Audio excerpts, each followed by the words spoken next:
sasakyan. So, Hindi, tapos, just hand tight.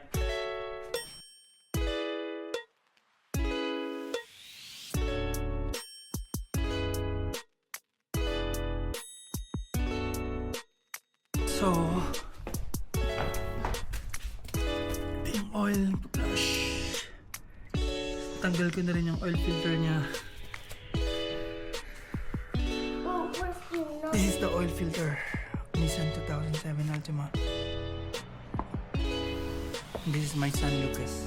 Say hi! Inantay ko lang madrain yung oil niya. Oh, where's the nose? They are Filipino for sure. What do you mean?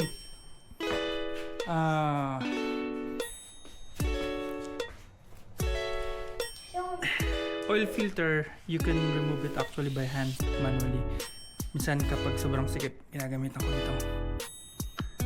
Lalo na kapag bagong gamit. Yung sasakyan, mainit pa yung engine. Mahirap siyang tanggalin. Right, Lucas? I, Okay, can you please get inside? Can you? Okay. Hinantay ko lang madrain mga another 15 minutes. And then, tingnan ko lang ng bagong oil. Actually, Nissan 5W30. Ito, binibili ko to from Costco. It's only $44 dito. So, dalawa siyang 4.73 liters. Lucas, can you hold this one? Okay, don't move. Binibili ko siya dalawang 4.73 liters. It is full synthetic. So, binibili ko siya dalawang 4.73. Nagagamit ko siya ng dalawang oil change. Meaning, I could use this one for 2 seasons. Maybe. I mean, 2 times a year. Dad's dark. Kasi 2 times akong nag-oil change ng Lamborghini ko every year. Is that a Lamborghini? No.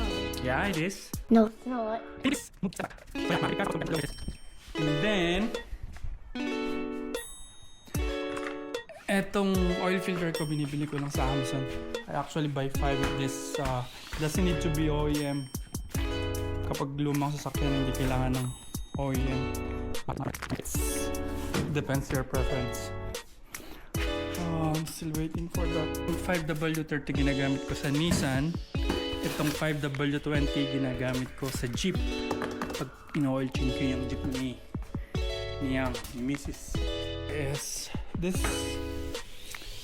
Kailangan ko ng embudo. Kailangan ko ng gloves.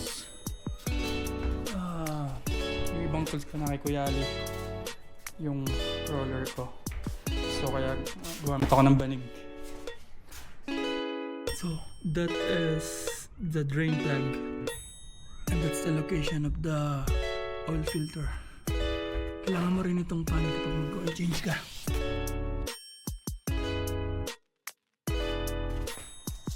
Nag-drip pa din siya. So ilalagay ko na yung bagong oil filter. Paglalagay mo yung oil filter, kailangan mo ng hand tight. Right, Lucas? Just hand tight. It doesn't need to be tight. But opo. It doesn't need to be that tight. So much. Kasi eventually, magta-tighten up naman siya. Yung sasakyan. Hindi, tapos, Just hand tight.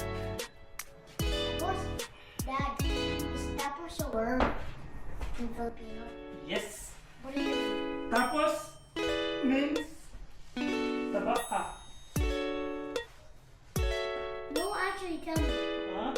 No, actually tell me. Tell me that.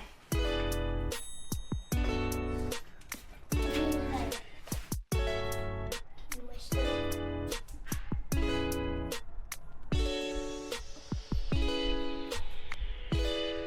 Lucas.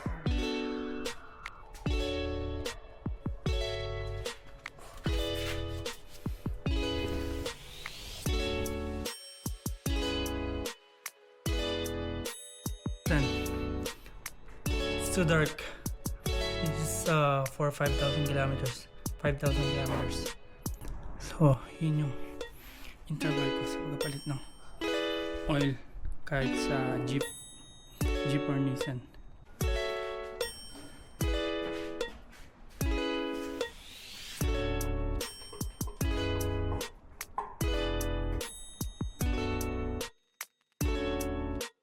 Open the garage. I thought I was.